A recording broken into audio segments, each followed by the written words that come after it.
First of all, it's a Friday, right? Now, if you dress up all week and you decide to dress up on Friday, ain't nothing wrong with that. But when you dress up, when you dress down, you don't dress up on Friday. You dress up during the week and dress down on Friday. So Marcus Spears, he's got to be the contrarian. He's got to do everything opposite and all of this other stuff. The blazer is slamming though. I must admit, I can't front. Okay. The blazer is slamming. I am impressed. I don't know if I'd have rocked the blue with it. You know what I'm saying? The blue with a white shirt. You know what I'm saying? I might have done something a little different. But the blazer is slamming. That must have been the wife. That must have been the wife. Couldn't have been you. Couldn't have been you. Absolutely. 100%. All right. 100%. We good. Notice how nice I am. Notice how nice I am to Mrs. Spears. Notice I'm smart about that, Molly. She attacked me in South Beach, Molly. I gotta mind my manners. She jumped on me, Molly. She jumped all over me. Yep. I got to be nice to Miss That's Spears. a ride or die. That's right. Let's go. Right? Right around the corner, too. She's back. right around the corner in case I got to get her. Hi. Marcus, you just tell everybody you do you, right? You don't got to follow everyone else's rules. That's it. All right, Stephen A. That's it. We heard from Mike McCarthy. I just want to mention again, in case people forgot, they brought in Dan Quinn as defensive coordinator. Obviously, he did a stellar job in Seattle when he was the defensive coordinator with the Legion of Boom. Wasn't the best as a head coach, though. Do you have a problem with McCarthy's comments? Yes, I do. I do have a problem with it. And even though I like to troll Cowboy fans, I'm being very, very serious here. When it comes to Mike McCarthy, who I respect. He's a Super Bowl champion, and he's had some success. He's went to about 3 conference championship games, won a Super Bowl championship. We understand that the man knows a thing or two about football, and I'm not here to question, his acumen about football, but I do have a license to question results, all right? And when I look at Mike McCarthy, here's my problem, Marcus and Max. You inherited a team that was top 11 defensively. They were top 9 in yards allowed. When you had Rod Marinelli, all right, and Chris Richard as basically your defensive coaches.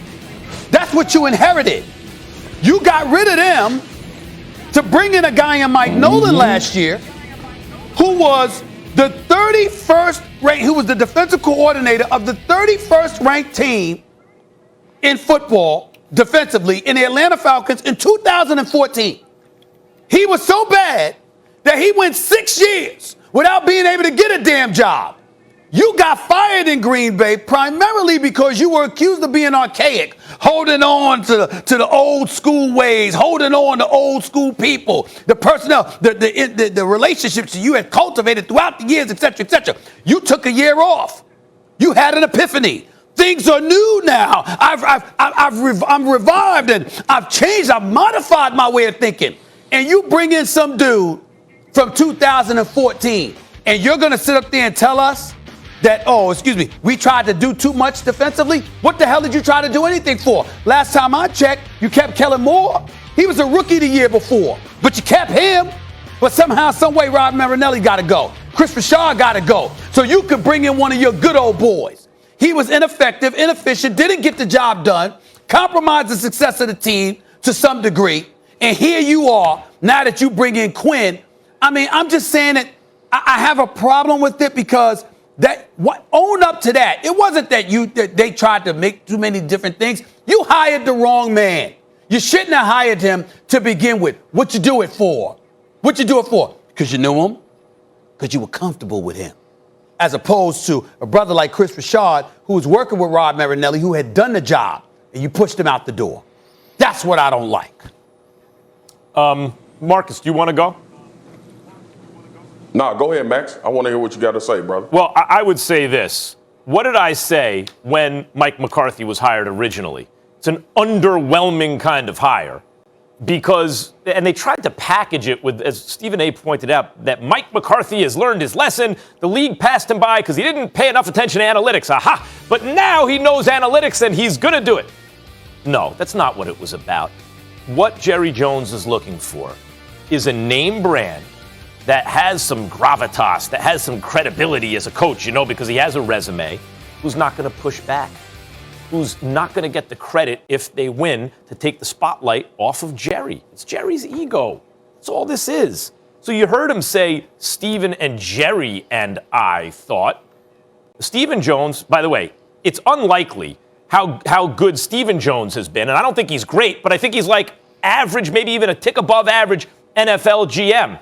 He's the boss. He's the owner's kid. Like, what are the odds that through nepotism you get the job and then you turn out to not be incompetent? I actually, no jokes, I'm not trying to like give him an underhanded compliment. I think the odds are pretty long. He's done a pretty good job.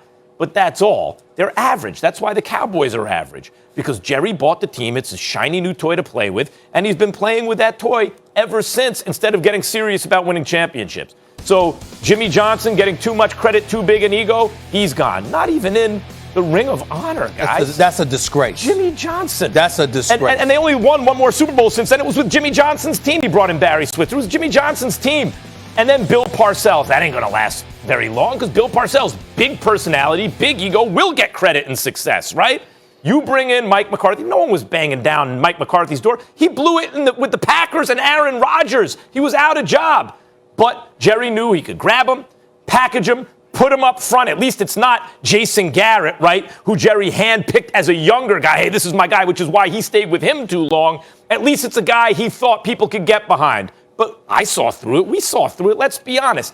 That's what this is about. Mediocre results from an average coach hired by Jerry so Jerry could be the star of the show still.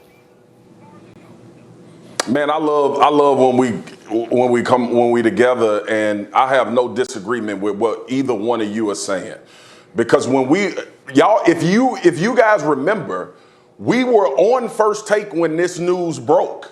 When the hire of Mike McCarthy happened, we were in studio and we all were like, this is an interesting one. And I said, I'm going to reserve judgment because you remember all of the specials, to your point, Max, about Mike McCarthy and him getting into the analytics game and waking up in the morning and preparing like he was a professional NFL head coach. They did a whole story on it. And he was supposed to go with the new trends of the league. And then he hires Mike Nolan. And I sat on television all year last year, as bad as the Dallas Cowboys defense was, and I went in on them as well. Because people forget that because I argue with Stephen A. about the Cowboys, they don't think I'm critical of the Cowboys. I'm as critical of the Cowboys probably than anybody in the league when it comes to their incompetence in certain situations and what they do to make moves. Mike Nolan was never a fit to be the defensive coordinator. His scheme was never a fit. I talked to guys that said we were not here and this defense was not built to our skill set. We saw it all year last year, y'all. Like, and me being a former player, and any player you talk to or have on any show will tell you schemes matter. Schemes make you a better defense. That doesn't mean you have all pro players and pro bowlers. That doesn't mean you have guys that ascend to these high heights and they just overcome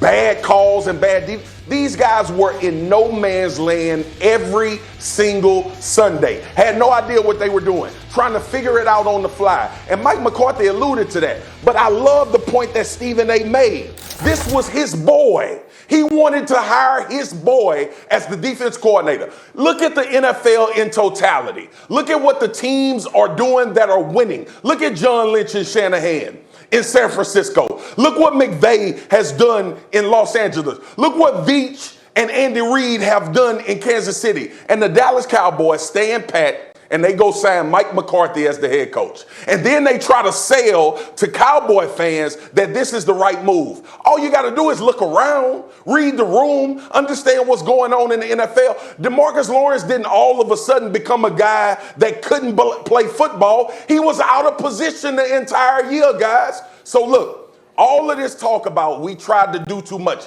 Whose job is it to recognize that in week 3 when you getting drubbed, as opposed to coming into a press conference after the season, after you've hired Dan making Quinn excuses to tell everybody we tried to do too much? Question, Marcus. Given everything you just said, does Dallas have a chance to make a huge rebound on the defensive side of the ball? Because when you looked at the names on defense, especially that linebacking core, which was a weakness, you were like, but that should be a strength. So do they have a chance to be way, way better on defense? Absolutely, Max. Absolutely. From a scheme, look, We about to enter the draft right now. Teams are drafting guys that fit what they do. They fit what they do.